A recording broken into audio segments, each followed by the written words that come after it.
You're welcome back. This is Newsfile. It's your most authoritative news analysis platform, and here on Newsfile we put Ghana first. And when we say it's your most authoritative news analysis platform, we mean exactly that. Thanks for staying with us. Daniel Yaodomelevo is former Auditor General and member Operation Recover All Loots Committee. That's defunct. Joseph Dindiok Penka is former Deputy Attorney General and Minister for Justice and former MP Tempane, right here in the studio. Alexander Chumbarima is lawyer, Deputy Director General, Narcotics Control Commission, and Bobby Banson is lawyer and lecturer, Ghana School of Law, Makala. Thank you all, gentlemen, for making time to join us. Of course, the nation is in mourning.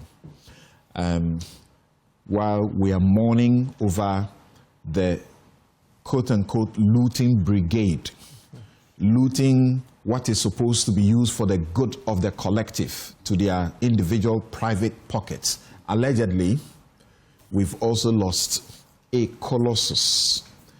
If for nothing at all, PNDC Law 111 has done such a great service to many of the vulnerable in this country. What do you say, Penka? Well, commiserations, deepest condolences to the Rawlingses. Very unfortunate, even the way it happened. Very close to how it happened to the late Rawlings himself. An admission at the hospital within the shortest time. Gone. I think it's a very sad moment for us to reflect. But anytime you mention the name Her Excellency Nana Konadu Ejima Rawlings, one thing that strikes me most, and one thing I remember her for so much, is Beijing. Yeah. And that has always been the striking thing. Clara Berry Kasati said something, that we didn't have media as we have it today. Yes. There was no social media. If it were. But almost every Ghanaian got to know about the Beijing conference because of Nana Konadu Ejima Rawlings. And she represented us with so much finesse that we're all proud of her and her delegation and etc. The incident has struck the nation so hard and we're unable to cope. But we just pray that God Almighty will grant her eternal rest and comfort the family at these trying times.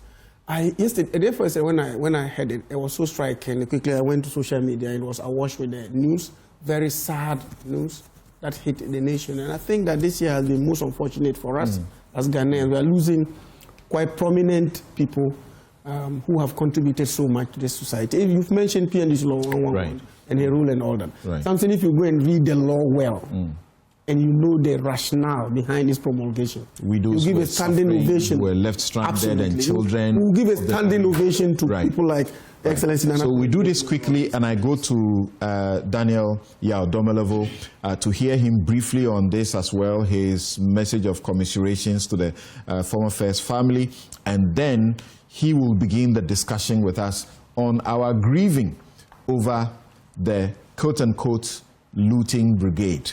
Yes, Chung. Yes, sir. Yes, I think I can also not do different, but also associate with what my learned senior have said.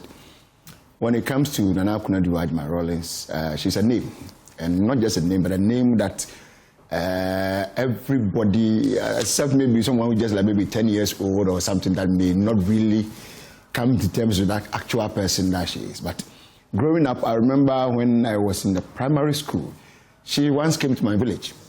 And she came to commission a project for 31st December Women Movement in my village. And you know, in my village, they were into beads making. So the women who were into that, she built a whole place for them to be doing their business. And then people were coming from Koforidi and other places to come and buy from them and then take it away. And she came to inaugurate or commission this project around that time in the 90s. And then, again, looking at the fact that she was almost all the time going in for women empowerment and children, it was something that, I mean, you can never take it away from her. She has all the time been fighting for the good of women, citing the fact that even the PNDC Law 111, if you look at the fact that we live in a country whereby most people whether good or bad, do not want to write will.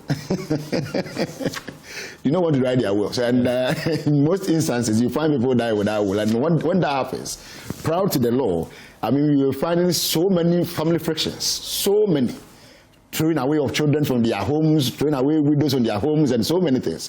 But at least she more or less being the brain behind this thing, came up with this, and then at the end of the day, till today, as we sit here, it has been very useful to most Ghanaians, right. Even those who have been dying with will and partly having some assets, which were not captured in their wills. Mm-hmm. So yes, we wish the family, my sister Zanato and her siblings, our deep condolence, and we can only say that we are with them throughout this difficult time. It's not easy to be losing your dad within some few years, and then your mom also follows. Thinking that you were, especially when every indication points that those who have met her in the last few days were saying that she was very okay. I mean, right. Nothing was wrong with her. Yeah. So it's very sad, but that is one of the things that, as we normally say, it is inevitable when it comes to the life of human. Right. You always have it. So we can only wish them, our condolence. Thank you. Well, Benson. Samson, I never met her personally, but know a few people that were really, really close to her, worked with her, and my experience with the Rawlinses has been with reading books. And there's no single book that you read about the life of President Rawlings that you will not see substantial part of it dedicated to the role of Nana Konadu Agyeman Rawlings as a wife, and the influence that she had on a rather very tough man. And then everybody will tell you that, listen, once Nana Konadu says it, Nana, as they always say, becomes. So we wish the family She impacted the whole country, the grassroots. Yeah. That's what I mean. And the irony is that she's from a privileged home. Let me put it that way. She was not from, you would say, but she associated herself with the less privileged people. I remember the law school, the Makola daycare that she built. And once I remember Hassan Tampuli in class saying that he attended that daycare school. Yes, that time. And it shows the impact of some of the things that she has done. And we pray that her legacy will continue to live on in her children and their children, as it were. And inspire many of our girls even more. Now let's go to Daniel Yadamlevo. Thanks for joining us, sir. Thank you very much, and good morning to your panel, especially my brother-in-law, Penka. It's a long time. Tell us about your encounters, if any at all, with the Rawlingses, particularly Nana Konadu Agyeman Rawlings, and what you have to say to the family and the entire nation. First and foremost, I cannot agree more with the panel. My heartfelt condolences to the family. Nana Konadu Agyeman Rawlings has been an iconic figure in the country, and working in Accountant General's department in the 90s, I was director of payroll. And one afternoon, I received a message that they said, Nana said I should come to her office. I said, oh my God, what has happened to me? What have I done? So I went to the lady's office, for once panicking actually, because we were told that there were two people we should fear apart from Rawlings, Kojo Chikata and Nana Konadu Agyeman Rawlings. So I was like, what is she going to do to me? What have I done? I only arrived and she said, look, I've heard that you are in charge of the payroll, you have IT systems. Can you help me to automate some things and processes in my office? I said, this is good news. So I recommended some people to help her to do that. My heartfelt condolences to the family, and may her soul rest in perfect peace. What do you make of Oral's renewed move, as people are saying? And some have said you had cause to criticize the slow pace at which things were running, and so you should be one of those who must be extremely excited at what is going on. Now, I've been trying to do just a quick, putting together all the figures from this week alone, the cases that have been to court or have been spoken about. Giftiowari's case, that's the NSS matter, together with her former boss, OSP entry.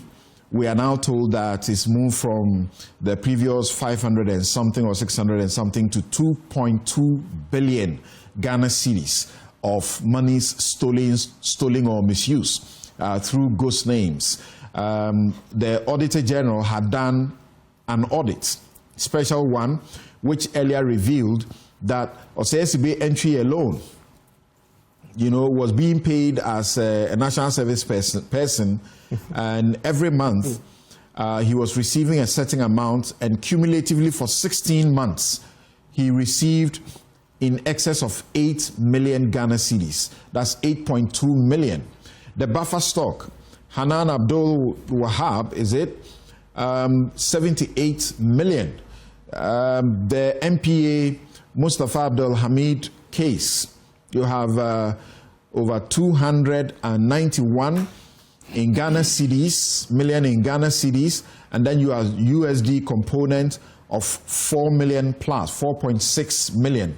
I try putting together and I find you have in excess of 2.5 billion that literally has been stolen if the stories are upheld in a courtroom. Well, thank you very much, Samson. Let me say that even in my earlier discussions, I've always acknowledged the progress of work done or being done by Attorney General's Department and the allied institutions, that is the National Investigation, OSP, Yoko. I broaden it beyond oral. I'm talking about against corruption, not just oral. I have acknowledged that, and the status update given us by the Attorney General is quite commendable. My worry still remains the same, however. My worry is not about the speed of going into the courtroom. My worry is about when we arrive at the courtroom, what next? Because from my point of view, there are things which must change, or the legal framework must change to facilitate the early completion of these cases. One of them is the enactment of a law to limit the time frame within which these economic and organized crimes or looting or corruption cases can be tried. In fact, I take courage from the Supreme Court of Nigeria based upon Section 306 of their Administration of Criminal Justice Act and Section 40 of their Economic and Financial Crimes Commission Act prevented, in-hearing appeals, that is, stay of proceedings.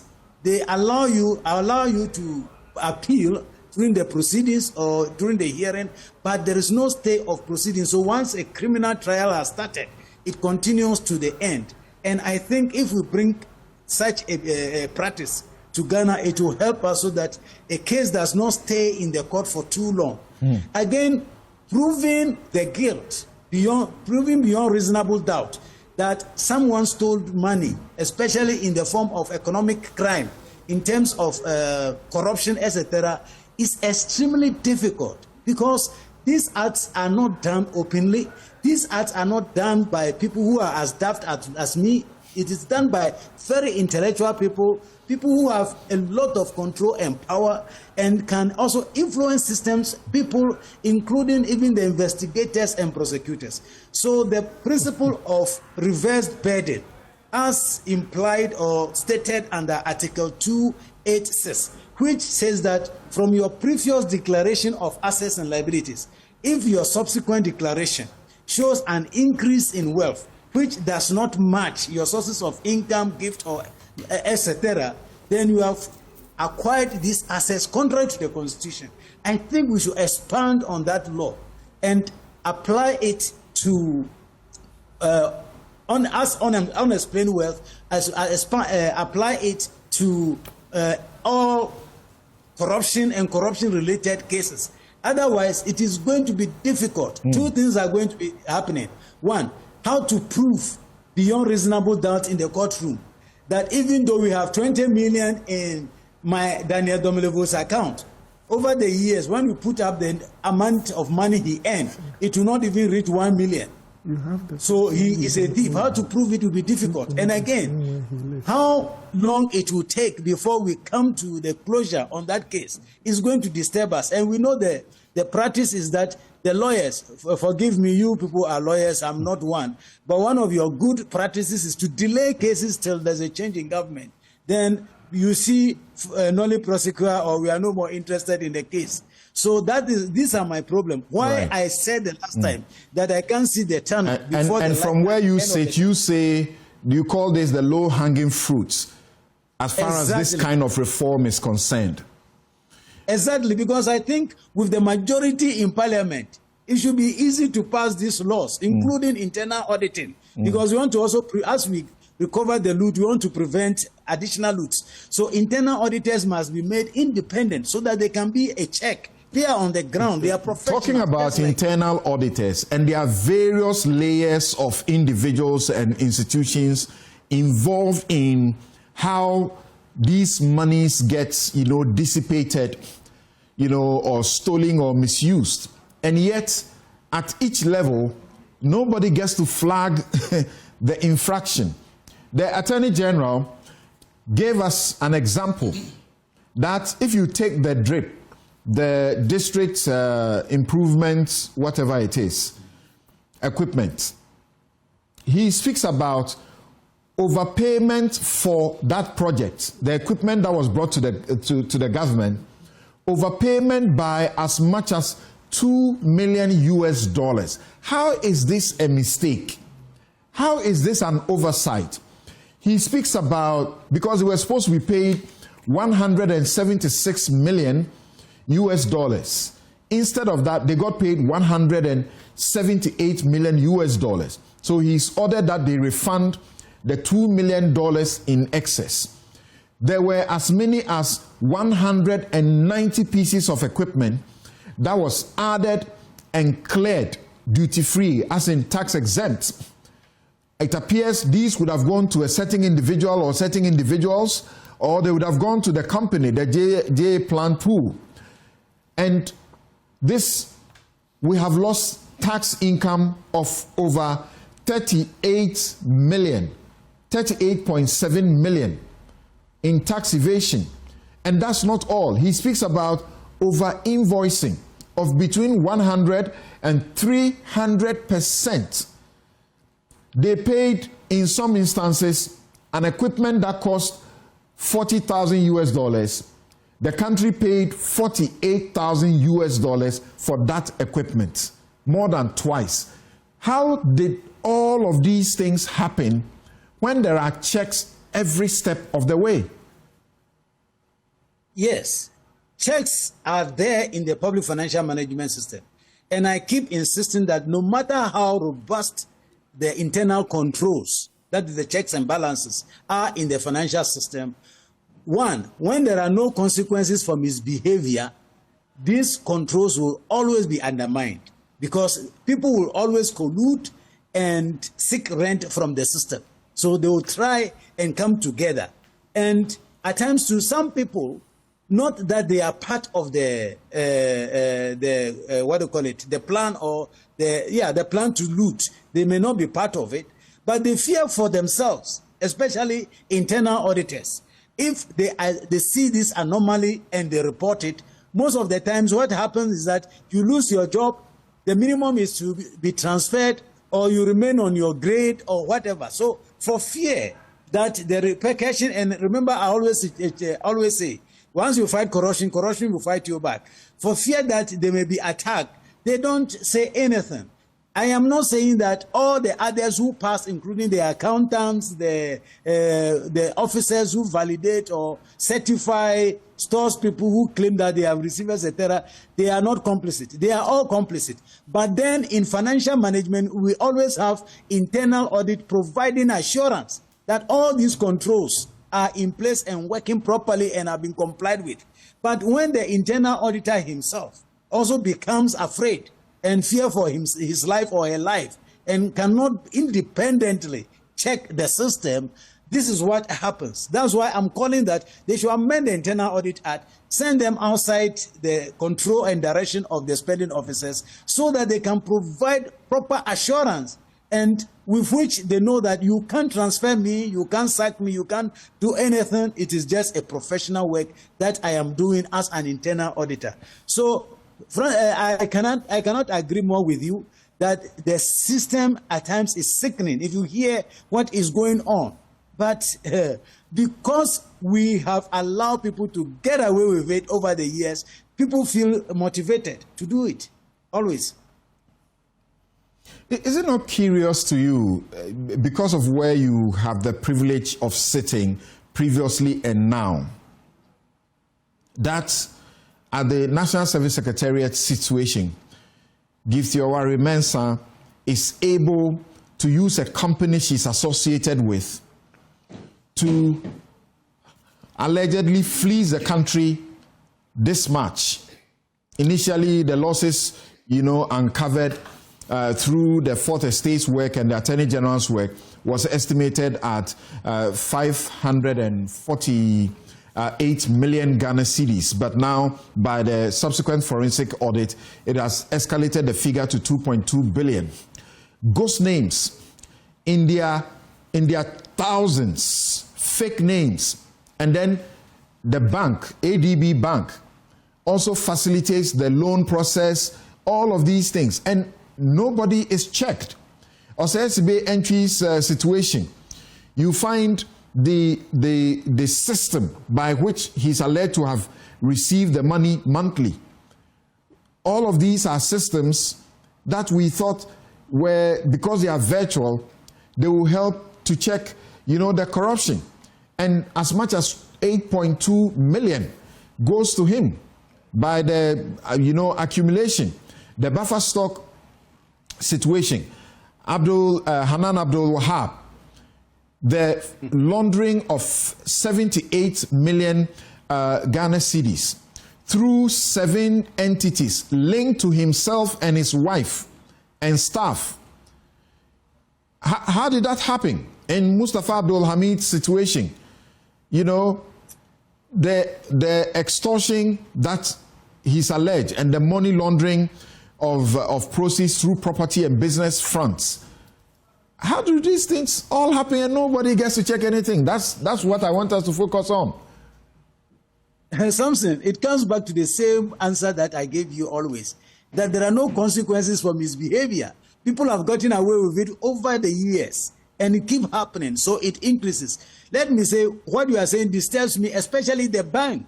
Samson, if you go to the bank today and you wanted 100,000 out of your distance, you remember the controls they put in place. They want you to bring your Ghana card, validate and whatnot, etc. They check. So when you hear these amounts are going through the same banks, it means the fraudsters are also in the bank, or the banks are also colluded. We must have to go there and shake the banks, because I can't understand how some of these things can go through a financial institution which is not asleep. So we may have to look at it. But Samson, do you know what I fear most? My biggest fear is if national service payroll can be used to do this, then what is happening to the national payroll itself? The bigger payroll. I don't know what might be happening to it, because the national service payroll is a small one. So the one which pays teachers, pays doctors and all public servants, I don't know. Only God knows what may be happening there. So your wish now is for swift prosecutions. The Attorney General gladdens the hearts of many Ghanaians when he says, whilst the investigations are ongoing, parallelly, they are also doing the asset tracing. And that's how come they are able to tell, the buffer stock former CEO, the many, homes he has bought, and all the things, including even watches worth 5 million that he buys. The wife who has suddenly amassed over 60 different expensive luxury bags. Do you have faith that these asset tracing will preserve these monies and properties from dissipation and concealment, even if the trial delays? Yes, I do have faith. But my biggest problem is not the speed at which we get to court. In fact, that is commendable. What Attorney General gave us, including the Minister for Communication, also gave some status update about 80 people or more being investigated, etc. That is what we expect as a country. But you see, even if we are able to secure and protect these assets, and we are not able to put them into the public funds or consolidated fund early enough, they are still denying us the use of those monies. And the worry that I have, which many Ghanaians have, is that if we don't take time, these trials will going to continue until one day there is a change in leadership or government, and then we say we are no more interested in it. That is the fear. No, but what can we do? What can we do as citizens? Because we must insist that these wrongs should not continue to be perpetrated, so that a government changes hands and suddenly people who are being prosecuted, are let go because they belong to the government. Yeah, that's why I propose that two main things we must do. This reverse burden must be established in law to say that once, Daniel, you are a public officer, your salary is 20,000. After a year, you make only 240,000, but you find 20 million in your accounts. You must explain to us how you got it, or you are a thief. Then that makes life easy for prosecution, so that we can get to the end of the game early enough. Again, if the law can prohibit stay of proceedings or appeals, so to delay the trial until we pray there's a change in leadership, I think it will help us. If in China, someone who stole and collected bribes, etc., to the tune of about 38 million, the trial took, I think, only 3 months.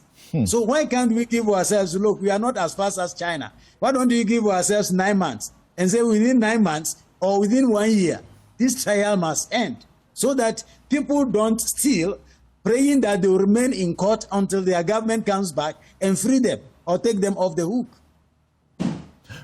When you read almost all of these stories, conflict of interest is so glaring.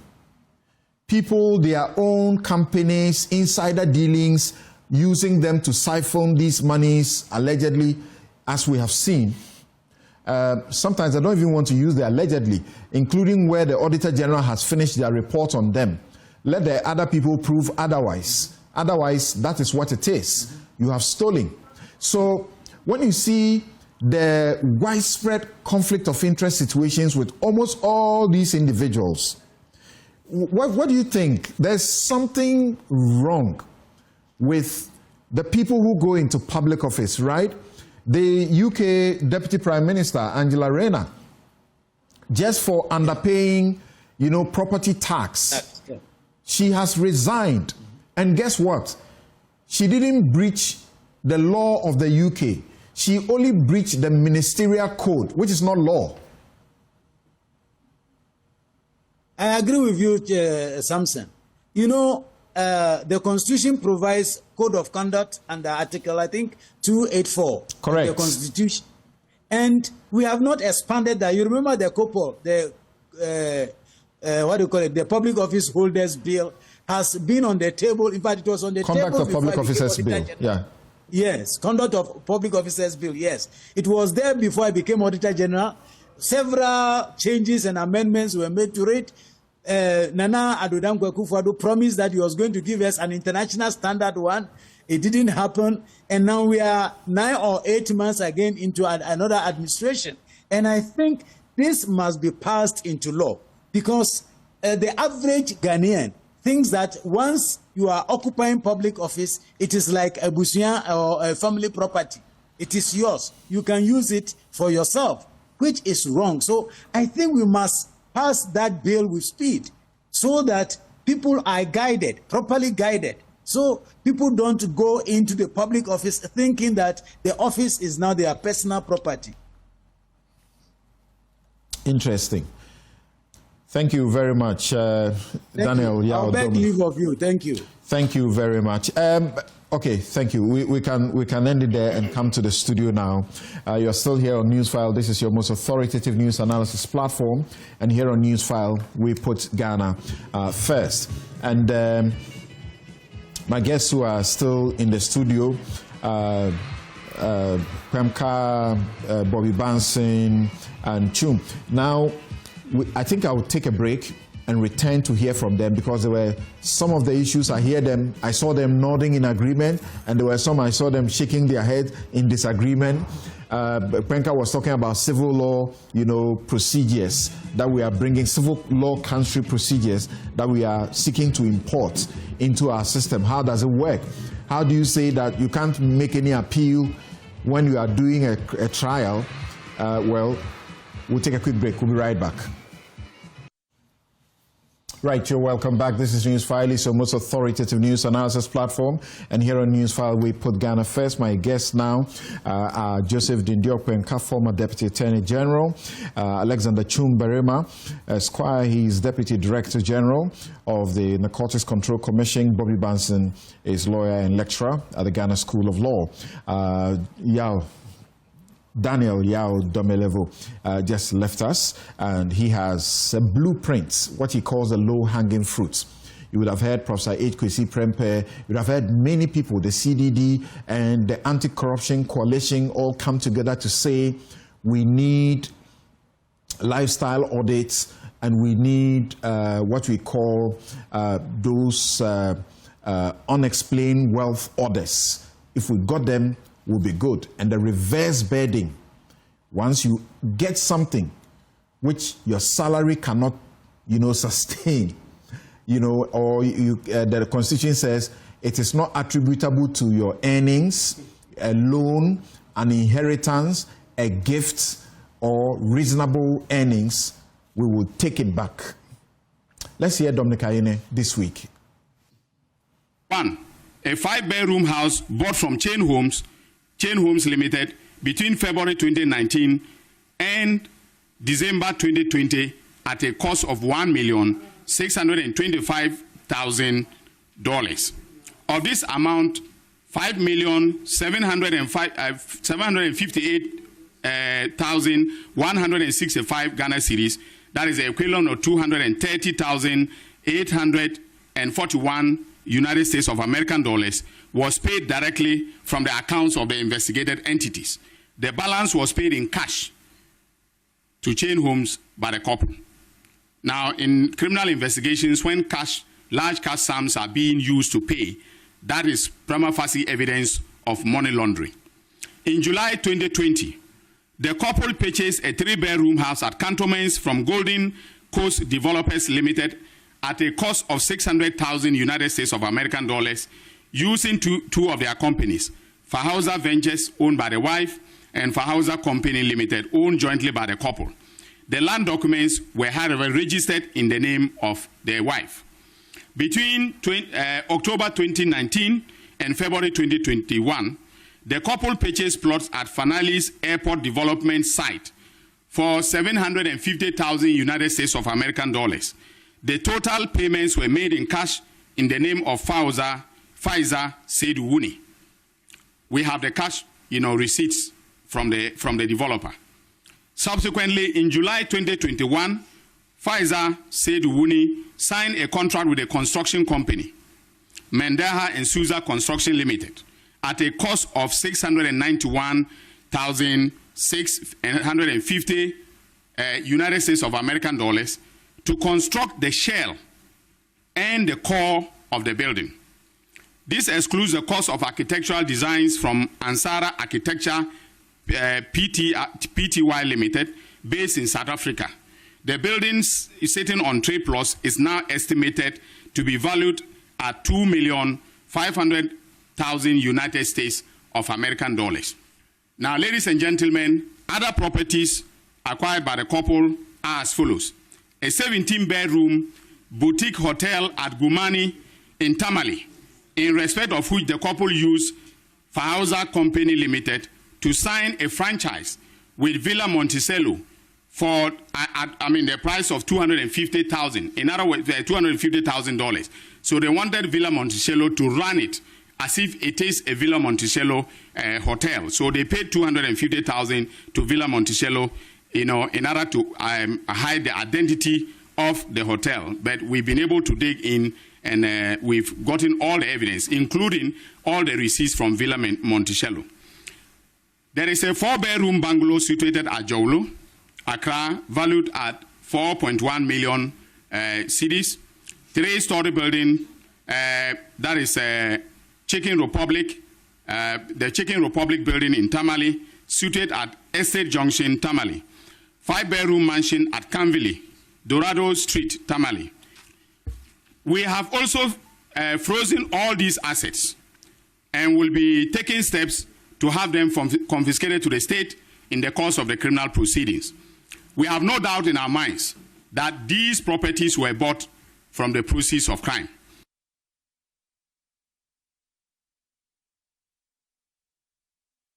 Within the period between 2017 and 2024, Mr. Abdul Wahab, in concert with Richard Samasanti and Bismarck Owusu-Boakye, orchestrated a transfer of 78,269,084 Ghana cedis and 4 pesos from the bank accounts of Buffer Stock Company to a private company linked to Hanan Abdul Wahab, his wife, and staff of Buffer Stock at Republic Bank and EcoBank.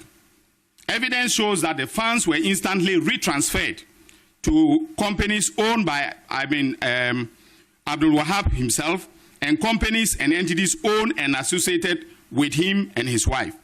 Similarly, evidence shows that between 2017 and May 2029, Abdul Wahab, ladies and gentlemen, 7 entities linked to Abdul Wahab and his wife were used as vehicles to receive and to launder the proceeds of crime from Buffer Stock Company. The money laundering took the form of property acquisitions across the country, including real estate and luxury goods using the same entities. The entities in question are as follows: Alkani Enterprise, Aludiba Enterprise, Energy Partners, Farhauser Ventures, Farhauser Company Limited, and Aludiba Foundation, and also, and more importantly, Sortina Enterprise, owned by a third party connected to the couple. So Sortina was owned by Atieku Apau, who was then the Northern Sector Manager of Buffer Stock. Bank documents obtained by EOCO revealed that within the period that the suspects operated this criminal enterprise, Mr. Abdul Wahab and his wife and their entities became the largest depositors at Republic Bank, and the branch was at Labone branch. Lastly, we have frozen all the assets of Anan that I have listed, including a 10 million Ghana cedis fixed deposit account at Republic Bank, Labone branch. That is the liquid assets. They also, had a lot of bags. I didn't want to list them. The wife has over 61 luxury bags. All right, name them. He himself was buying watches, some costing as much as 1.5 million Ghana cedis and so on. We have taken note of all of them, and so we've done the freezing, including those of the vehicles. So on account of the foregoing, we have decided to charge Mr. Hanan Abdul Wahab and his wife, Faiza Seydou Wuni, with stealing, conspiracy to steal, causing financial loss to the state, using public office for profit, obtaining public property by false statements, and money laundering. The charges will be filed on Friday, and I have the charge sheet, the draft charge sheet, which I am reviewing here.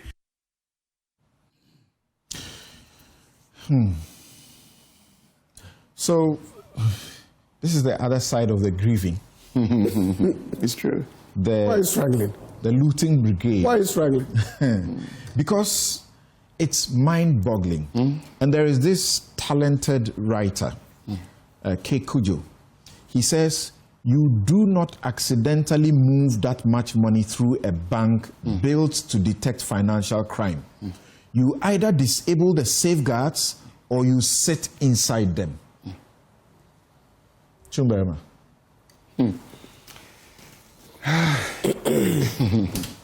Samson, indeed, when this thing started coming up, ordinarily one would have thought that, they may not be, as it were. But it's very shocking when evidence starts pointing to the fact that indeed it is what it is. It's very sad. we are put in public office to serve the 30-something, 35, 36 million people who all can sit in Narcotics Control Commission, who all can sit at buffer stock and operate. By virtue of their power, they nominate us to go and represent them in such institutions and serve them. And it's very sad when it ends up to become that. Through the service that we are delivering to them, we end up taking what belongs to them woefully. Every appointee, past, present, in one way or the other, is paid. We are giving allowances, different kinds.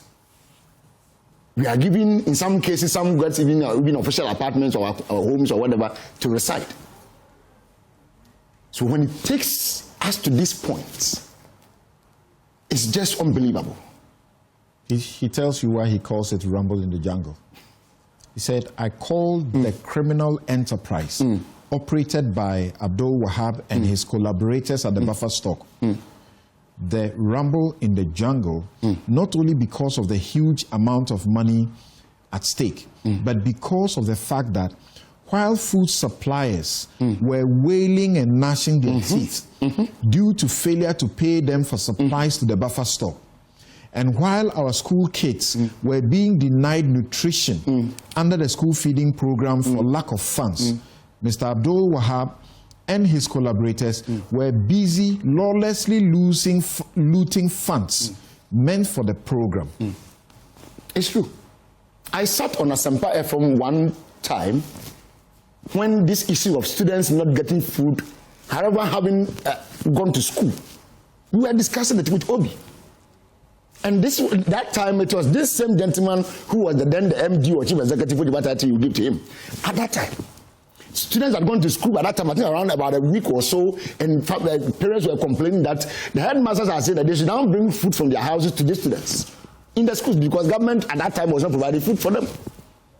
Meanwhile, the one who was supposed to provide them with food or to ensure that the food would get to the schools and pay our mothers, sisters, and whatever who were fronting and getting the food to those schools, this person was rather expending our money at the expense of our children and our sisters and brothers.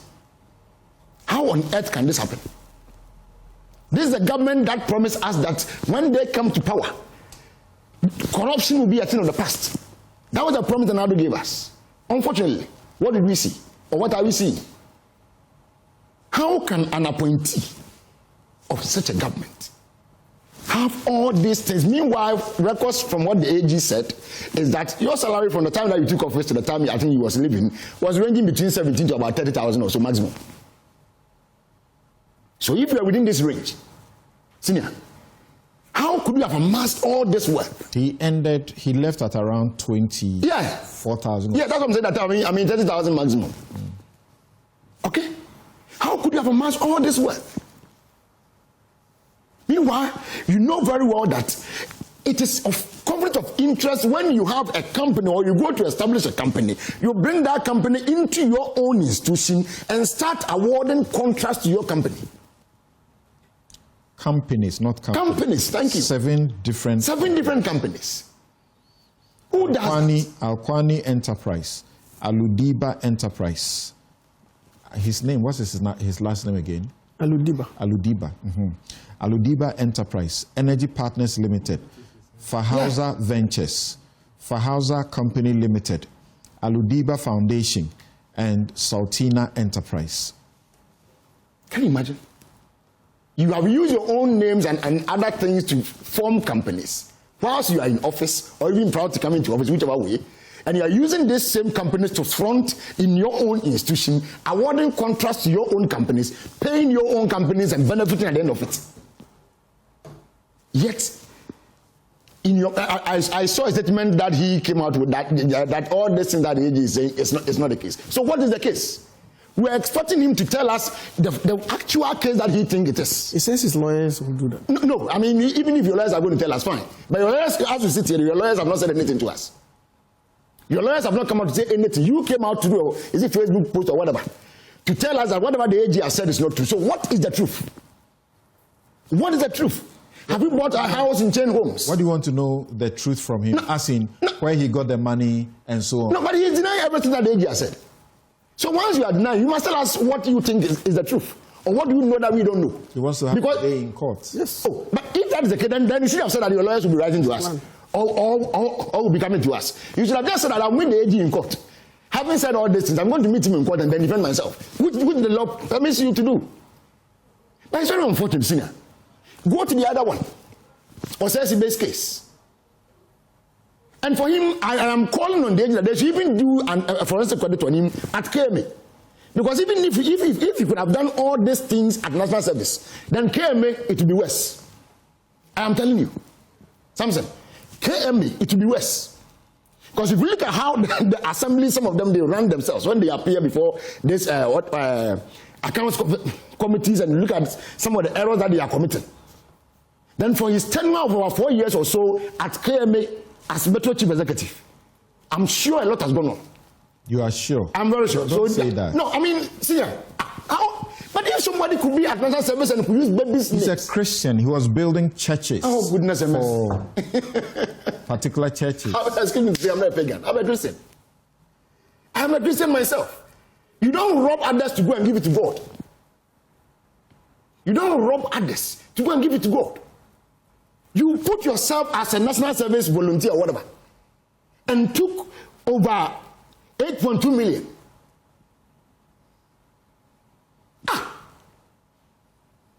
Babies' names were used as service personnel. The other party, Gifty Owari, was also using people's money as collateral. What kind of gang or organized crime persons are this? And these people, you will be a colleague with him in that government. You may not be having those things that they are having today. The audit reports, special audit done by the Auditor General, says that Mr. Sibe was paid 516,000 every month for 16 months. Thank you. Totaling 8.256 million. Thank you. This is what this man was taking. Meanwhile, aside this, he was getting his actual salary as executive director or chief executive. I think this is what? A director general, right? Executive director. Okay. He had been designated as a volunteer and assigned an e-switch card with number 1177042059 and posted to the Greater Accra region after his registration. He was a national service person. Doing what? Which organization or which agency did you go to serve? How many times did you go to work? What particular duty or what department, which unit was he assigned to in that agency or whatever that he was that he posted himself to? These are organized criminals. They are organized criminals because you need to be an expert in criminality to have sat down and think of even using babies as personnel in order to steal from the coffers of the state. If not, who else can you be? Or what else can you be? Respectfully. But I said we also need to pay attention to some place we may not be paying attention to. Such as? There's Saludiba and all of them paying how much to chain homes and all of that. Yeah. We are told how the monies get paid to these companies. Yeah, sometimes from the agency's main account. In certain banks. Yes. Republic Bank, Eco Bank, and immediately the money is paid, it gets transferred to the individuals who are involved. How did they outwit all the systems? Okay, so it means that more or less they will have, they have either issued a standing order on the account, or they have some kind of contact within the banks who is always on standby, awaiting to operate on their behalf whenever money hits that particular account. It's just this two way. Or they have the system then. So you know some of the banks, they give you access to your own account by internet banking. So you have it and then you know that the moment this money is paid, it's cleared today, you may get an alert. So once he gets an alert, he can just sit by his computer in his office and immediately transfer whatever amount that he wants to transfer by himself. So it's either of one, either one of these three, that he would have used in getting this work done. But you see, the investigation should not just be limited to funds being shifted from account A to account B and from account B to C. But we should also look out for if, for instance, he was using bank persons or personnel within the banks to do these things. We have to go for those people as well. And at least there was an individual that was repeatedly referenced. Okay. So bear with me if I read this very well. Of the statement from paragraph 6 of the press release of the press statement. The Attorney General says, paragraph 15, page 6 says a review of Saltina Enterprise Bank accounts revealed that the bulk of the payments which Buffer Stock made to Saltina Enterprises bank accounts, about 98% of the 78 million were instantly retransferred to Alcona Enterprise, Falhauser Ventures, and other entities owned and controlled or affiliated to Hanan Abdul Wahab and Fauza Seidu, that's the wife. Under interrogation, Mr. Etieku Apau, that's the individual I'm referring to, stated that although some of the funds received into Saltina's EcoBank and Republic Bank accounts were for the few genuine supplies backed by way bills and store receipt vouchers, in most instances, no supplies were made, but he noticed that Buffer Stock kept making payments to his company, Saltina Enterprise. He also admitted that other third-party companies, which our investigations have established to be licensed buying companies or suppliers to Buffer Stock, also made several payments into Saltina's account. He said he neither knew the promoters of these companies nor did his company have any business dealing with them. He had no explanation as to why the millions were transferred into his company's bank account, but observed that those payments, whether from Buffer Stock or from third parties, were made into Saltina's account on the instructions of his then boss, Hanan Abdul Wahab. Exactly. So it means that... So he has his company. Yes. Money is being paid. He doesn't know who is paying. Some of the companies, he has no idea who are behind them. And the monies are coming in. Yes. All he's waiting for is to get an instruction from his boss to wire the money to... Exactly. His wife's company or his... Very good. So, you see, that's why I was telling you that. Now, because of this internet banking things, there are different ways that one can be doing this thing at his comfort. So, and mostly, the banks sometimes permit company accounts to be having internet banking platforms that sometimes the signatories to those accounts are those who have access to this platform, and they do all kind of, movement of funds in and out. You understand? So it is either this CEO was the one who was having the access to that platform and operating it himself at the comfort of his office, or he had a rep in the bank who was doing it on his behalf the moment he gets to know, because he is the one authorizing the payments from his end. So he knows when monies or checks have been signed that today I have paid company A. And at most, by 3 days, a check is cleared once it's paid into the account. He says, according to the AG's account, at paragraph 18, that whenever such payments were deposited into Saltina's account, he was prompted by Hanan to expect the transfer and was later instructed on where to move or transfer the funds. Exactly. In effect, Saltina became a conduit for Hanan Abdul Wahab and his wife to steal Buffer Stock funds without easy detection. Simple. So everything that was happening there, he knows it. He is aware. And imagine, how can you be paying a company for no work done? You are dealing with suppliers, people giving food and other things to schools, among others. And upon their doing that, you pay them. So how were you paying companies or other persons who delivered no service or supplied nothing? If the money were to be your actual money or pocket money, would you have been giving it to people without no work done? You wouldn't do that. But because the money is for the 36 million people, you think that you have every right as a party rep, as a chief executive officer, to tamper with it anyhow, anyway. The law must take its course. The law must sincerely take its course.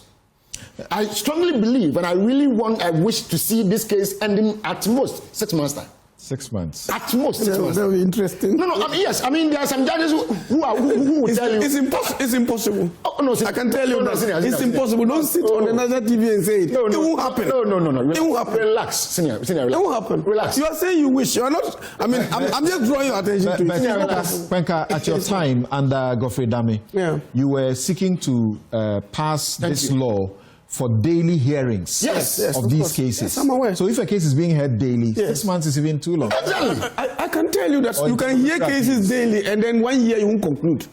They are complex matters. I'm saying it's not possible. Okay. If you are thinking about interlocutory appeals that will come to intervene. Absolutely. People are talking about this Edubuahin case. Yes. Where the judge has taken a position. Yes. Where all the so-called attempts to stall the case, he has frustrated them. Yes. To the point that eventually Atachian had to abandon, walk out of the courtroom. You know, the suggestion is that elsewhere, you allow the case to end, and you get after judgment, you can do the appeal and raise all the other issues. Yes. It won't work. Let him go ahead. It doesn't come to me. Where it comes to me. No, but I've come to you now. No, you see, Samson.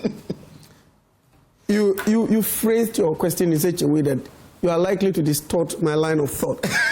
But I'm not going to be distracted at all. I'm going to remain focused. I want to deal with the issues. First, my preliminary remark, Samson, is that any person born here in Ghana and is a Ghanaian who is against the fight against corruption or who supports corruption or looting is an enemy of the state. That's my preliminary remark. Yeah.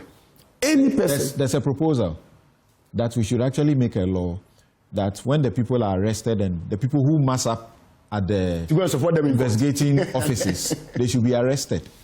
I'm moving on from there. See, what I'm saying is that any person, be you MPP, NDC, or whichever political party, if your duty is to fight against those who are fighting corruption, you are an enemy of the state. And perhaps you are either possessed by witchcraft or sorcery. But Samson, this is my worry. The most important thing to do in life is to ensure that there is procedural and substantive fairness in every criminal trial in Ghana. You must ensure that the concept of fair trial, which is enshrined in our constitution, is at all times upheld to the latter. Anything other than that, for me, is a slap in the face of justice. So, my preliminary comment will be that the officers of the court, including the prosecutors, not limited to the Attorney General, must ensure that at all times, whatever you do, comply with the dictates of law, however benevolent your intentions are. What's your complaint? I'll come to that. Samson. The AG should not be holding press conferences. Let me take you to LI 2423. Open it if you have. LI 2423. And I'm going to read a portion to you. Okay. LI 2423 is the Legal Professional Conduct and Etiquette Rules 2020. Okay? Let me take you through Rule 40F. Now, listen to this. Except for statements that are necessary to inform the public of the nature and extent of the action of the prosecutor and that serve a legitimate law enforcement purpose, A, the prosecutor must refrain from making extrajudicial comments that have a substantial likelihood of heightening public condemnation of the accused. LI 2423, 2020. Very clear. Regulation 40 to FI. Very clear and unequivocal. Any attempt, any statement, any utterance, conduct on the part of a state prosecutor that has the likelihood of giving out an accused to the public to be consumed is not accepted by this particular rule, which is guiding us as lawyers. Corruption thrives in darkness. I'm just putting this across. This is a law. If we do not want this to be in our books, let's take it out. Right. Corruption thrives in darkness. If so long as it remains there. Hold on, something. Yes, go on. Because you see, as I spoke about, procedural fairness is equally important. Otherwise, one of these days, you hold these press conferences and out of anger, somebody will meet a person and shoot him. I tell you. Because the things I read in social media by commentators and even people of so much substance in society about the facts that were churned out by the Attorney General against specific persons. People are so much impregnated with anger and pent-up feelings that the persons mentioned, if they are met on the streets, can easily be killed. I'm being very honest with you. So we ought to be very careful and balance our search for justice and our utterances so that individual rights and liberties will not be curtailed in the course of trial. You had... And something, I'm moving on. Just hold on a bit, please. On this bit. I have cited a particular law. Yes. Unless it has been repeated, which is not. Yes, so I want to get to that law. I'll get back there. Yes. I want to get to that law. Yes.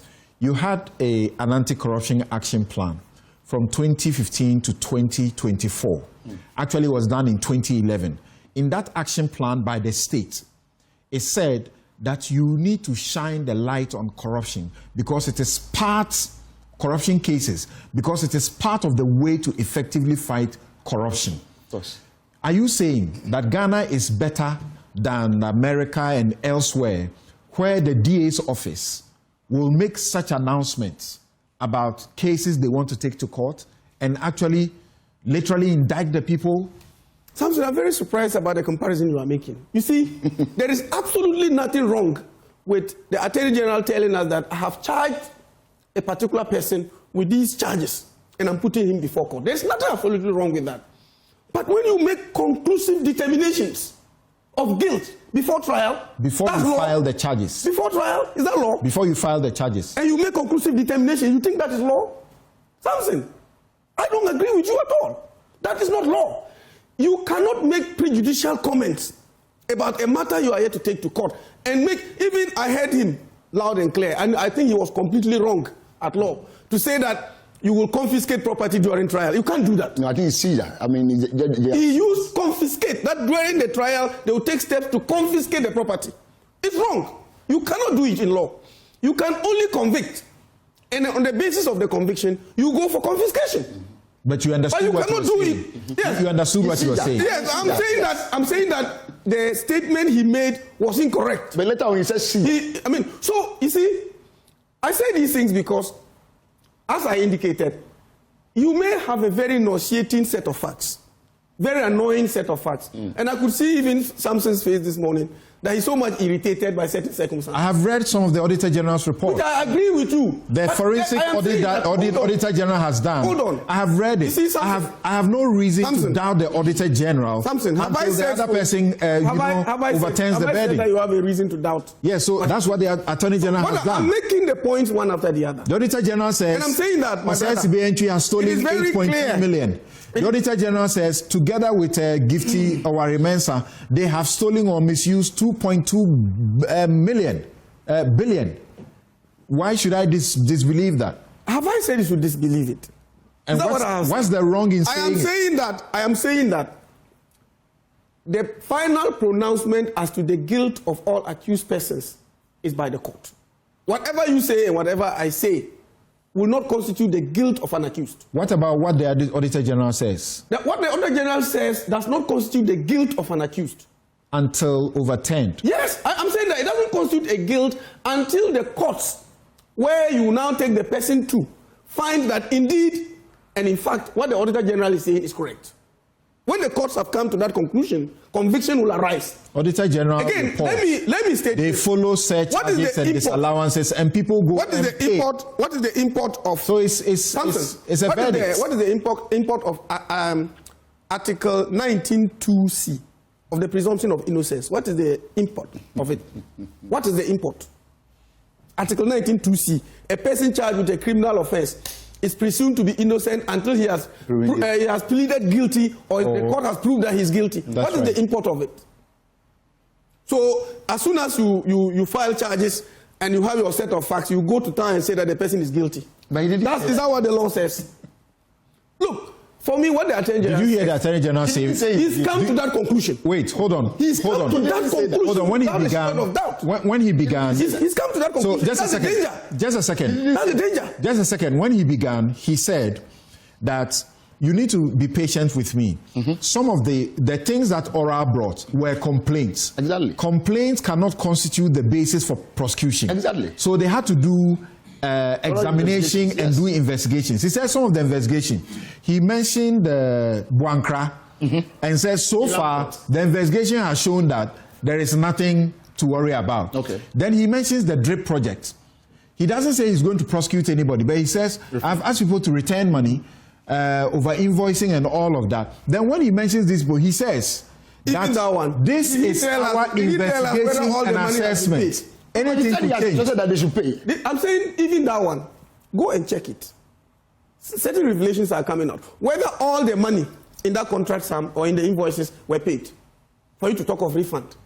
What do you know about that? I'm saying that, check out. But you are a reputed journalist. No, check out. Since you know, tell us. Check out. You see, a lot of revelations will come up. I have said it time and again that at my small corner in my law firm that I'm struggling.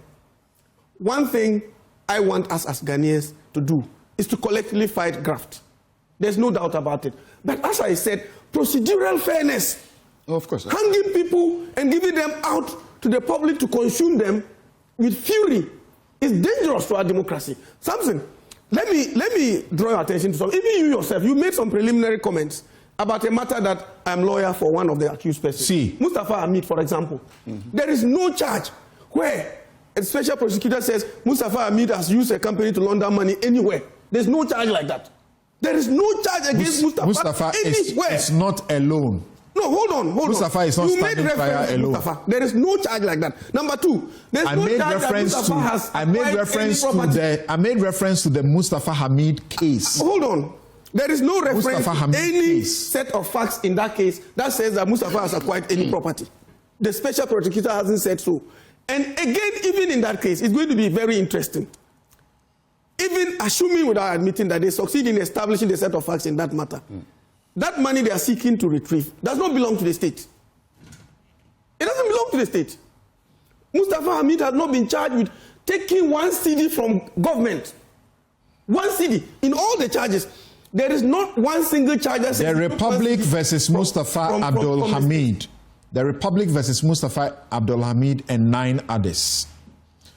The Republic has filed 54 criminal charges against officials of the National Petroleum Authority, NPA, and several associated companies for alleged large-scale extortion, abuse of public office, and money laundering, totaling 291.5 million and USD 332 million, 332, and respectively.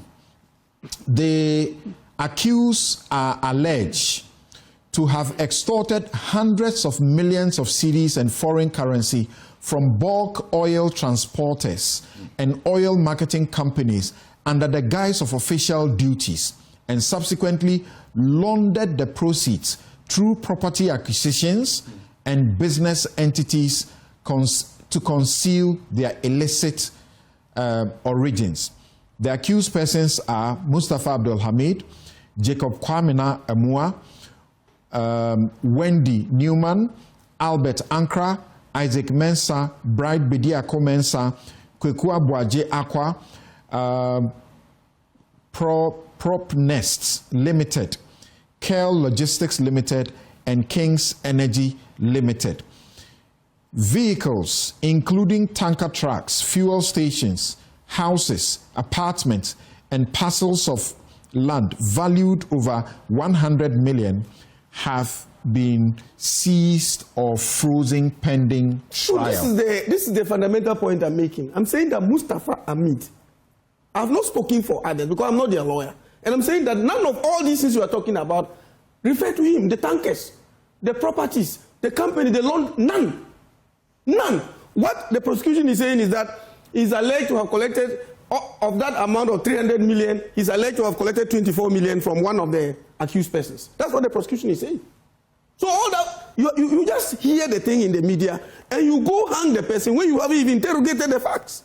So, Samson, what I am telling you... When you read the facts, what I'm telling once you, again, let me state that my reference is Mustafa Hamid's case. Yeah, that one is true. Because he's the very popular figure, his face is on that case. You see, but when you speak that way, there is money laundering, there is money laundering, there is extortion, there's abuse of office. No, but that is where you get it wrong. You see, let's go for the prominent. Okay, yes, go on. I need to conclude, but yes, go on. Let me say this, that I have not heard anybody from my side of the political divide who has actually said that they shouldn't try anybody for any offense committed, or organize people to go and say that don't agree for somebody to be tried. I said that person should be arrested. All over anybody who makes any such statements will be arrested. Yeah. To say that that's subversion of justice. Okay? So we are all out to ensure that we build a nation. And the APP, there are former government officials of NDC who were convicted and they are serving sentences. Didn't it happen? So why will there be a change of government and you now say that you will not account? Everybody must account. But the accounting must be done through procedural fairness. Yeah, procedural fairness. You don't derogate from the dignity of the person. Procedural fairness. Read Article 15 of our Constitution. Whether or not you are arrested, what do you want? Be treated with some dignity. What do you want them to do? What do you want the Attorney General to do in his press series? Hold on, let me ask a question.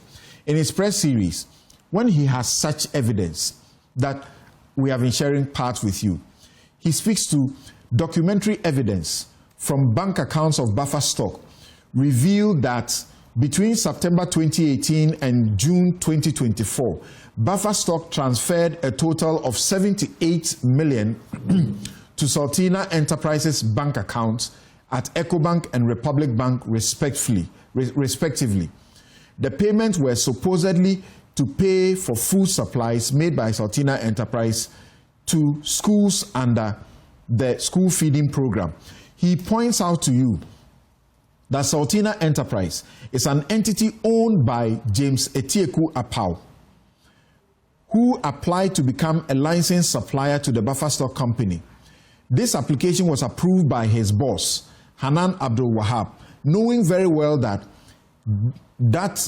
his approval placed James Apau in a conflict of interest situation. He is also working for the same entity, and these approvals are happening. What do you want the Attorney General to talk about? He has verified records, including way bills and store receipt vouchers from buffer stock, which indicate that only 27 million out of the payment to Saltina Enterprise were backed by supplies. The people they are speaking to are confirming all of these things. And he says that Abdul Wahab and his wife interrogated, and they corroborate some of these claims. These things you are talking about should be presented to the court. Presented to the court. Let the court determine the authenticity. Remember one thing that is going to happen. Look, their legal team will also raise certain issues. Don't think that you just go and then say these things and then you go home and sleep and they will become factual. The legal teams will say some things. Look, Samson, as I indicated, at the end, you recall that I sat here. If you recall, myself and you, and I made a certain statement a year ago or two when some people were convicted. If you recall, I said that it was a warning to those who were occupying what? That's correct. Public offices. I said it here. And that everybody you have to act with decorum and ensure that at all times you act with fairness. I want even my own government officials that they should be careful whatever. Even when you were in office, you were issuing that call. I repeatedly said it when I was in office. You and Alfred Tuan-Yeboah. I remember that. And I still stand by that. But I'm saying that procedural fairness, I just want us to be very careful. Look, Samson, have you monitored social media after the press conference? The names that people have called Hanan, he was, indeed, he may have had properties that Attorney General is pursuing him to account. Yes, I don't have any problem. But before he went into, buffer stock as CEO in 2017, he was quite successful. Even before he went there, he was quite successful. So, who was quite successful? Hanan. Okay. Quite successful. I knew him to have very, very, very big properties in Tamale before 2017. Okay. So people shouldn't think that everything that he's gotten is as a result of his stay at the place. Some he may have been as a result of his being a chief executive, which will be proven by the state. But he wasn't a pauper at the time. That's why the context we should put it. You see, Samson, me, as I said, you mentioned all these amounts. I've never heard, not seen, some of them I haven't heard before. I sit at my small corner and do all the sweat every day. But my fear is how accused persons will be treated by the public before they are convicted. And when you are convicted, we go after your assets. Right. At that particular stage, you have no right to even... Look, do you know that, are you aware, AG didn't say this, but are you aware that some of the assets he has listed, people are contesting the ownership in court? Are you aware? Adenta High Court. Of those...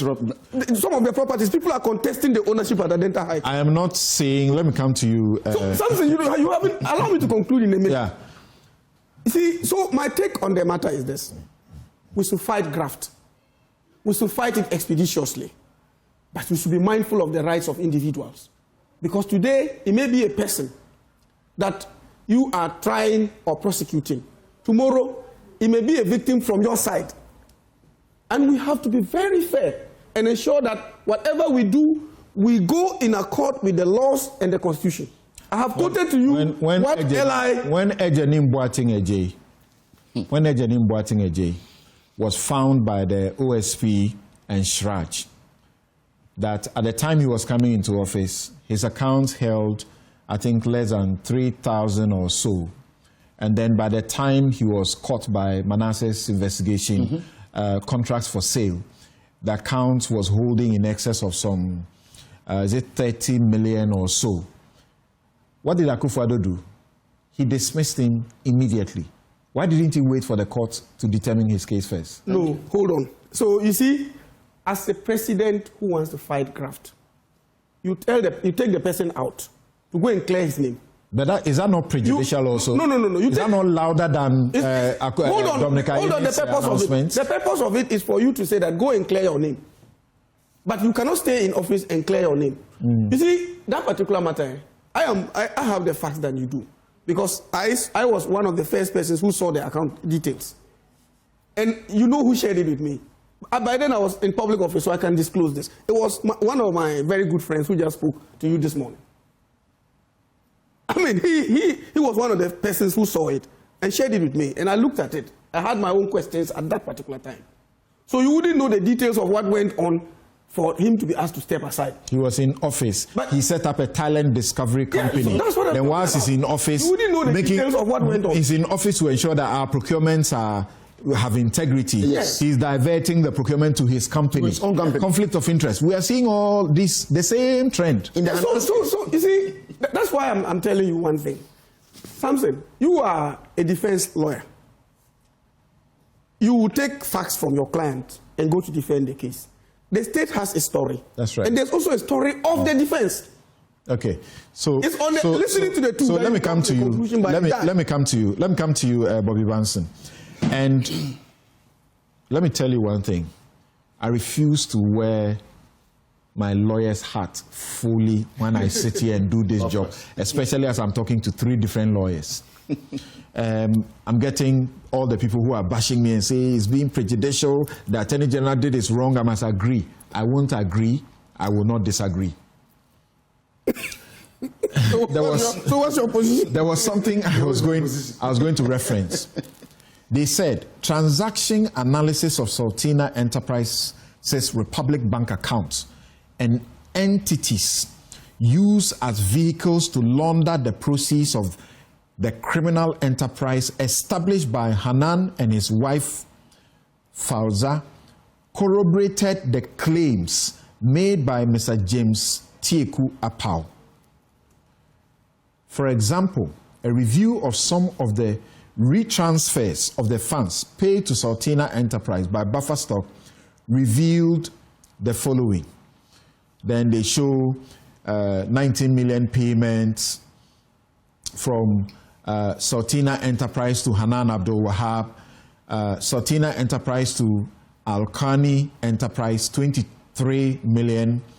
Sortina Enterprise to Falhauser Enterprise, 500,000. Sortina Enterprise to Chain Homes Limited, 550,000. They are looking at a total of 40 million that was, paid. And then they have done what they call their contemporaneous tracing of proceeds of crime, which has led them to freeze an amount of 10 million sitting in his accounts. What do you say? Something.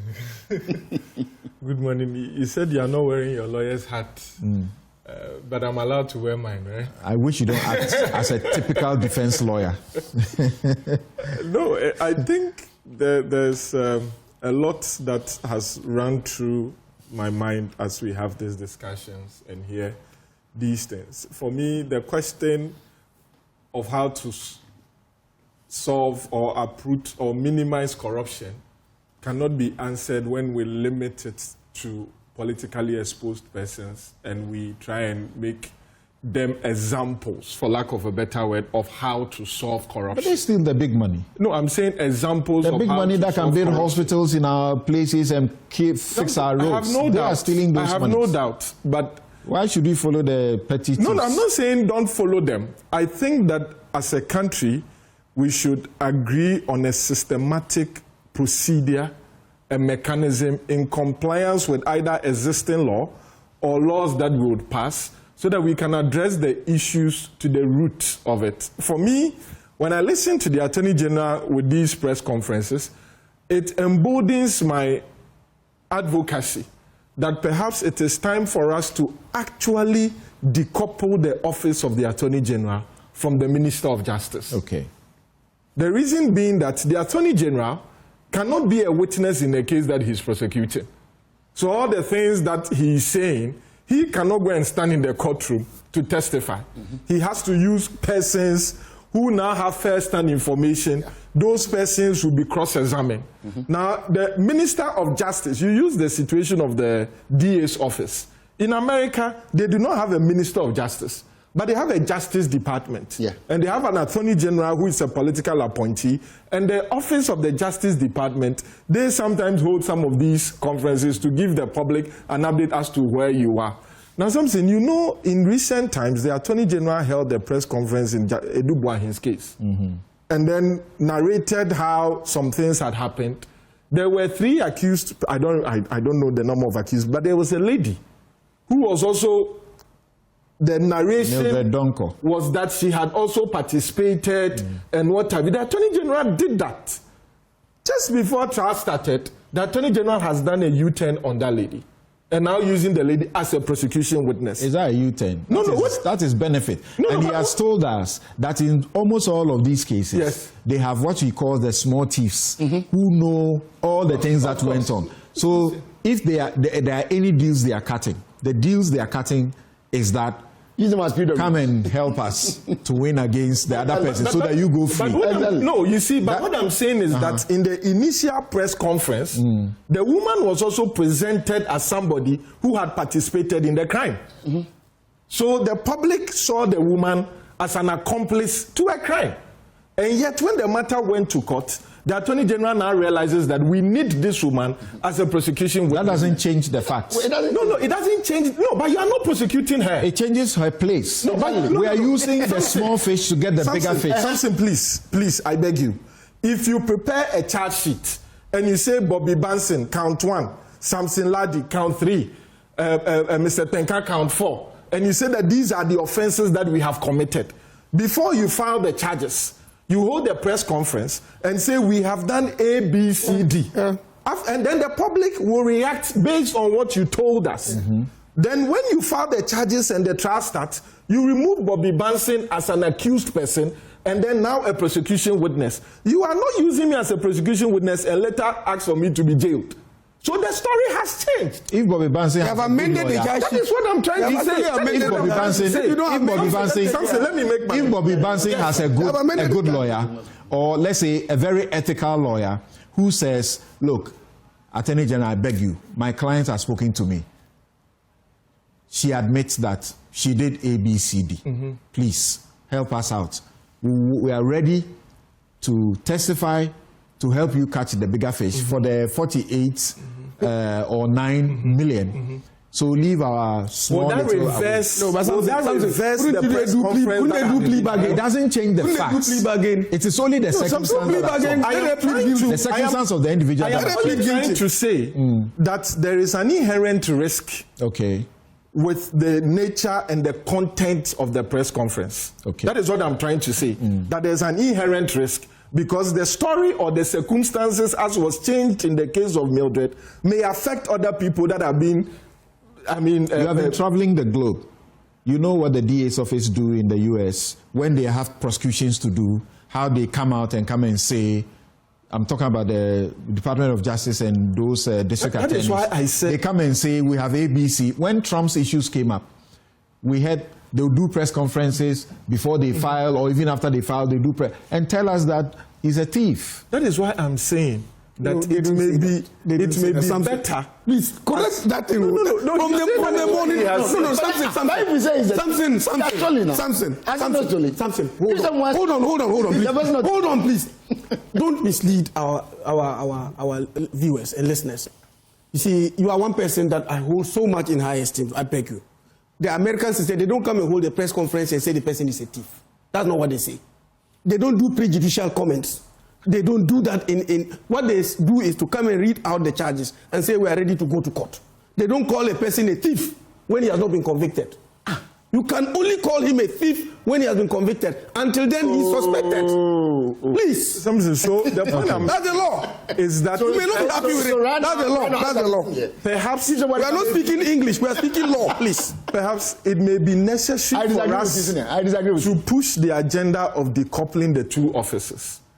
The Minister of Justice may be in a better position to be able to give the public maybe some of these announcements and leave the office of the Attorney General to be able to give or in that capacity as they. I think that if we do not have a systematic approach, we may be having problems. Now, when the Attorney General said most of the, okay, he didn't say most, but some of the documents that were presented to them from the oral team, and this is in reaction to what the former Auditor General said this morning, they found out that they didn't have evidence.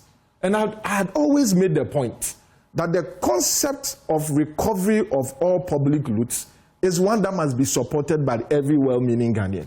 But in an attempt to implement that, we must not forgo what the existing legal structures say. That's the point. Now, if you look at how oral even started operating, I had raised the point, what was the legal ambit within which oral operated? Because you see, we have the Whistleblowers Act that provides for the mechanism for persons to disclose information when they think there has been a crime or suspicion of crime having been committed. And the Whistleblowers Act provided for the mechanism and the procedure for disclosing these allegations to the right entities for them to investigate. Now, the Whistleblowers Act says that when these disclosures are made, they should be recorded in the form they are made and then transmitted to the Attorney General's office or whatever state institution is responsible within 7 days. Now, you have an issue where a group of 5, 6, 7, I don't remember the number of persons who were members of the oral team, said that they received complaints from the public. That they themselves decided to put together the complaint and then now submit it. Now you have an idea of, okay, somebody comes to say A, B, C, D has happened. They themselves put it together the way they deem fit and then present it to the AG's office. Now the AG will look at it, and I am not surprised that they've come to that conclusion, that it will be difficult to prosecute on some of these complaints. As a country, we cannot uproot corruption based on propaganda. For me, that is a fact. And whether it is MPP, whether it is NDC, the moment you allow... The process are propaganda for you? No, I'm not saying this process. I'm making a general statement. The process, the press conferences that they hold. No, I'm not saying the Attorney General's press conference are propaganda. It is okay for the Attorney General to announce to us, these are the steps that we are taking in the discharge of my obligation. I have no problem with him taking that step. because he's a public appointee and the public, even the OSP. Where do they cross the line? When you make conclusions of facts. Conclusions. Because you'll be appearing before a judge and presenting your case. I know the facts, but I should say they are not facts. No. I don't believe in them. No. Why am I prosecuting in the first place? I'm prosecuting because I believe in the case. I am saying that the Attorney General, with all his experience, has a right to determine the manner and the style. I will not begrudge him. It is his case. I cannot direct him how to do his press conference. But I have just cited to you an inherent risk in this approach in the Mildred case. I have just used that as a perfect example. That what then happened to the statements that were made earlier in these press conferences, when 2 months down the line, you say the circumstances have changed. The circumstances for the individual. Exactly, for the individual. Mildred was charged for, I think, conspiracy.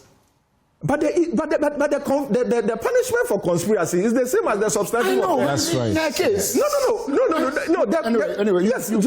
So if Samson, why didn't they let her do plea bargain? They will convict her and use her as a witness. Why didn't they do that? But you have been a deputy AG before. Why didn't they do that? He's the one doing this case and he goes on what he was. Exactly what is going to happen. It's how successful she has been at bargaining. no, Samson, the other He says, if you convict me, I won't testify for you. Exactly. He needs people to tell That's what I'm saying. Because if it's my client, I'll insist that if you want us, we won't come for conviction. It is fair. Yeah. It is fair. But my point is that what has happened to the initial delivery, then subsequent change in circumstances, so that in him making these press conferences, he may want to be mindful of the possibility of changing circumstances, so that the statement that you make. What do you guys?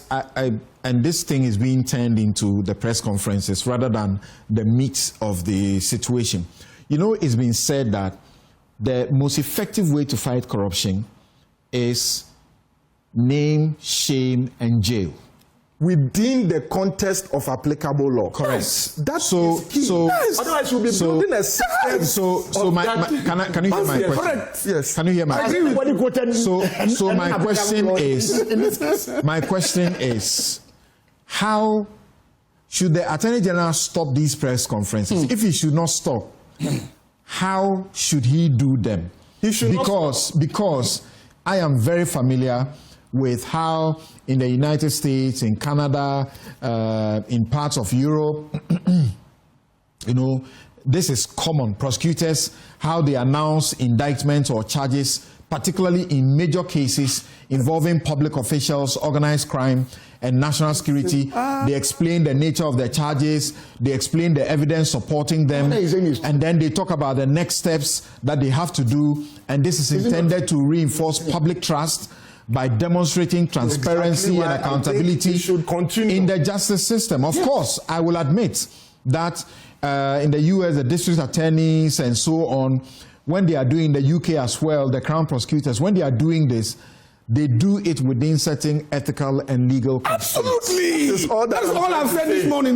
That's all that I have been saying this morning. And I support the weekly and the monthly report of what is going on. Yes. But you see, you'll be now presenting your case before a judge.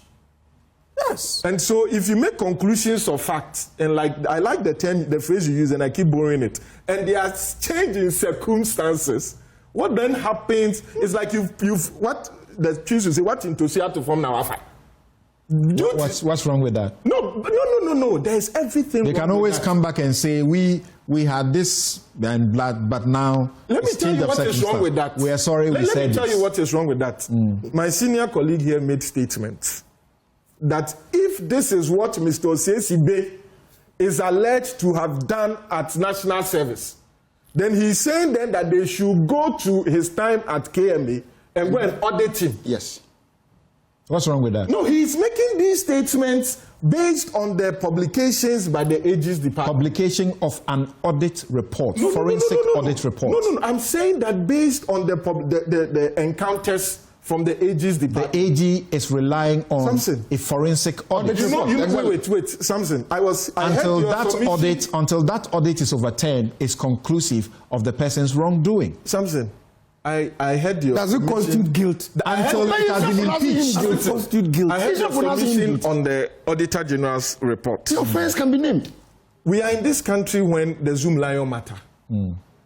The Auditor General came out with a report and surcharged. He went to the Supreme Court and it was quashed. In this country. It has happened. It has happened more than once. But again, without suggesting this was the case, yes, you and I know as lawyers with experience that it's not all the time that somebody is acquitted and discharged that they are actually not guilty. Of course. But procedural fairness is as good as substantive fairness in our law. That is why the Constitution provides when you arrest the person, you must recite to the person why he is right, blah, blah, blah. If you do not do that... You endorse this approach to fighting corruption. So what is your problem? In the last 5 years, the Auditor General's report over the last 5 years show cumulatively that public officials have stolen and misused almost 80 billion Ghana cedis. And nothing has happened. When you went to the IMF, how much did you go for? Only $3 billion US. I completely agree with you. The people who give you money every year in this country to sustain what you do, they say every year in excess of $3 billion US is unaccounted for. Now we know that figure is about $5 billion US. How do you want to fight this? Let me correct something. Yes. Again, this issue has always been talked about, and we misinform the public. I was in Parliament, and this issue has ever come up, and I commented on it. It is not true that those monies are stolen. It is not true. Those billions you see there, it is not true. Some of them, you see, money was supposed to be used to build a school, and you go and use and buy a car. You have misapplied it. Misapplied. So it will all be part of that billion you're talking about. I said, but it is they say stealing. It's unaccounted for. The Auditor General in the report says irregularities have led to this. And yet he says what? He can recover about 80%. What is he going to recover? Irregularities. He's going to recover stolen money. Yeah. Let me indicate this to you. They have a very tall order if they go to court. I'm telling you that in most of the cases that I have looked at in the Auditor General's report, it is normally the case that you budget for a particular thing, you don't do it, and you do another thing. That's misapplication of funds. And they will lump all those things into the irregularities. But when you prosecute such a person, you can't convict him. Something. The point I have been making is that I am all for every attempt to fight corruption. But I'm saying that if I'm not saying this is happening now, but if as a society, as a country, we only do knee-jerk reactions, we will only be painting the debt, and then when it rains, it will reveal itself again. We should sit down and look at the fundamental issues that result embolden and encourage these corrupt practices, and then we uproot them. If somebody feels accused, they can also react. As we are told now, the JA Plant Pool, they are saying that the alleged $2 million overpayment is actually due to clerical error by the PPA and not that they have stolen any money. They said that the alleged 38 million tax evasion is also false. Because the equipment involved were for maintenance and support services. Alleged over invoicing is false, and price their price was lower, whatever. So they also have the opportunity. They've even added something. What's the problem? They've even added something. I didn't want to say that, but you have said it. So they've even added that they have not been fully paid. So to say they are going to refund means they have been fully paid. So even if it is established, you only withhold it. You don't refund. You set off. Yeah, set off. That's all. Yeah. Can we move away from press conference propriety or not and ask you the question that this week, the revelations by the state organizations from the OSP's own, from the Oral's own, is taking us to in excess of 2.5 billion potentially lost to the state. And I ask the question, how did they escape all the processes of checks? Something. How do you feel about it? Very bad. That as a country, we keep repeating this cycle. And I was trying to make the point that for me, if we don't go to the root of it, next year, next 2 years, we'll come and speak about these same things. I have always argued that one sure way of curbing the fight, how people, political actors, are bold to engage in corrupt practices, Honorable shared something with me off air. I think all of us heard it. How once you are appointed into public office, every Friday, I have some friends who are there. Friday, they don't even want to go to their office. Discourage it. Because people will come and line up. Don't encourage it, discourage it. They will report you to the party. If you discourage they will report you to the party. Your political options are limited now. They will get you out. And I think, grassroots. We have. Would you rather be ethical or be pushed to be corrupt? Is there an excuse for corruption? No. Would we rather enforce the laws on election in Ghana?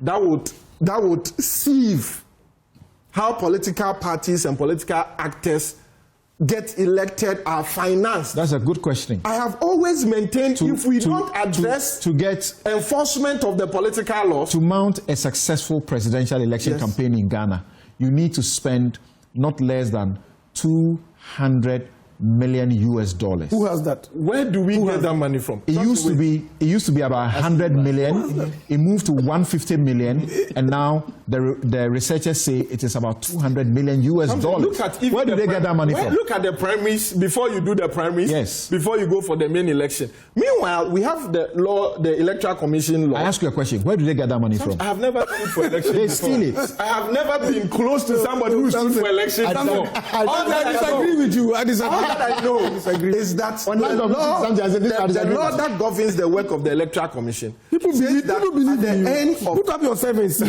Tomorrow morning, put up yourself. The amount of people that believe, don't let them stop. That law says that every year political parties must file an annual report. But they do. Wait.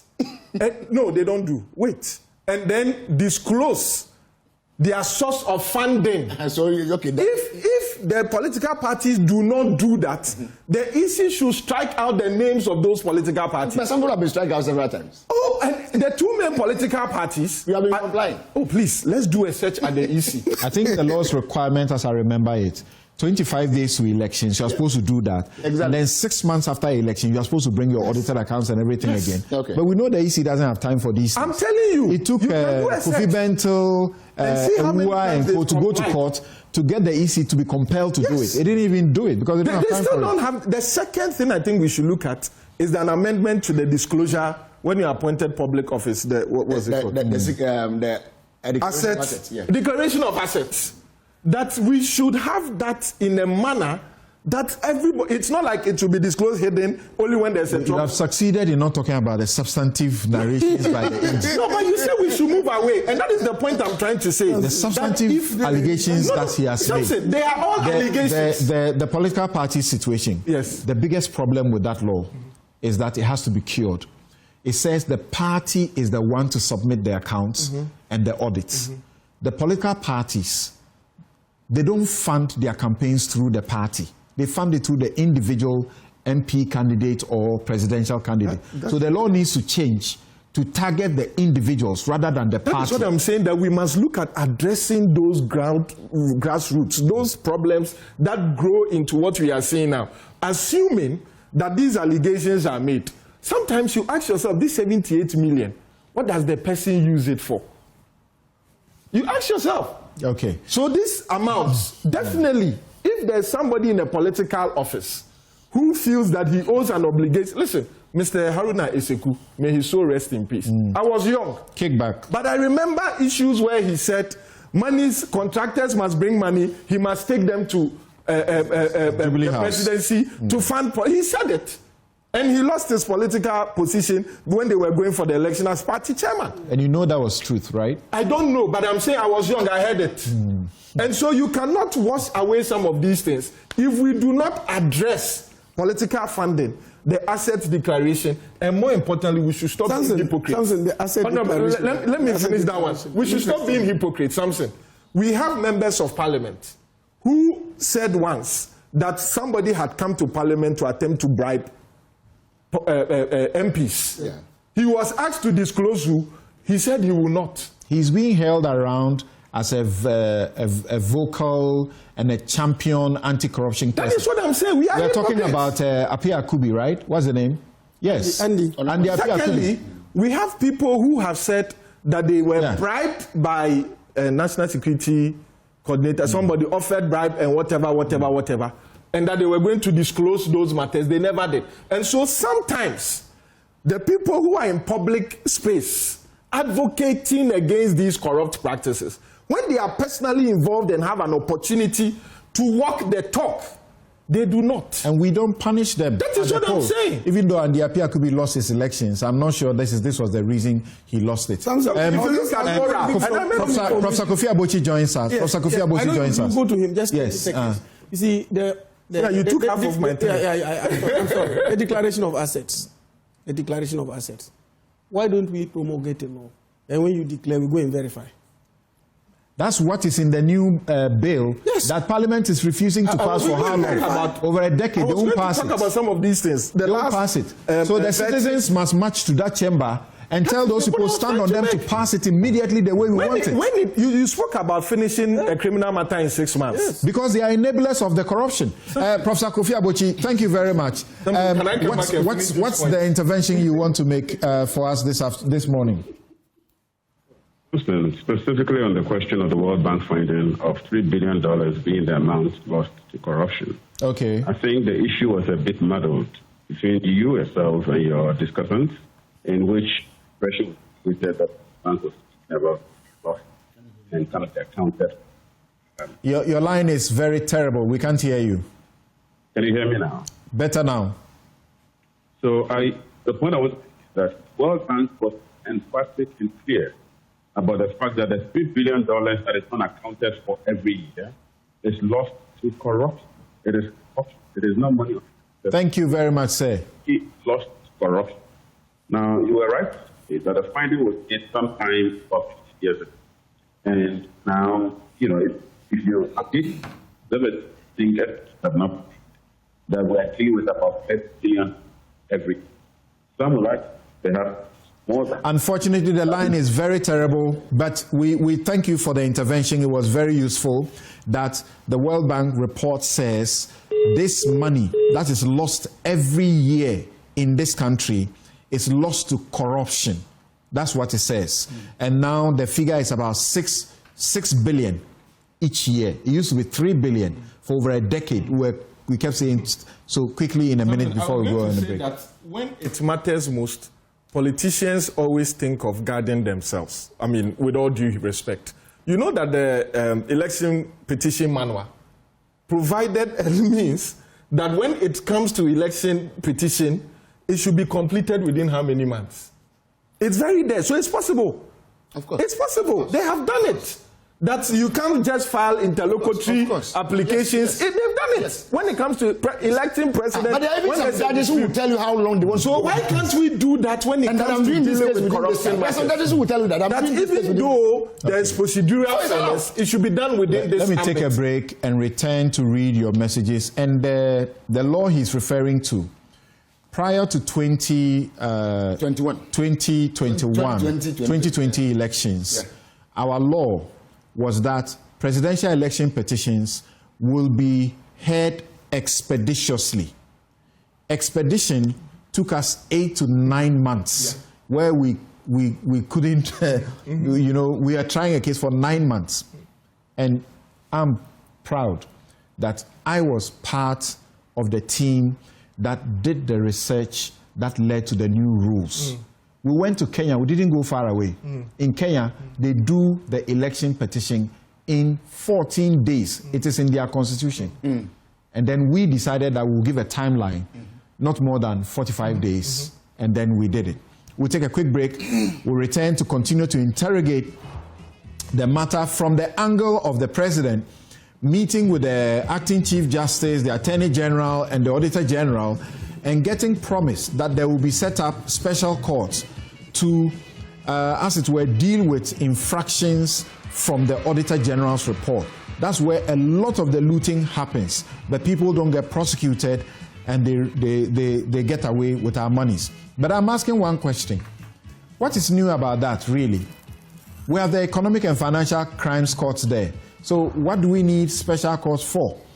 In Georgina Wood's time, she set up about 11 or 12 of these courts for the Auditor General's report to be used to prosecute. Guess what? About 3 years, not a single case had been presented before those courts. And then the special prosecutor and the extradition issue. and needless, public spat. We'll be right back.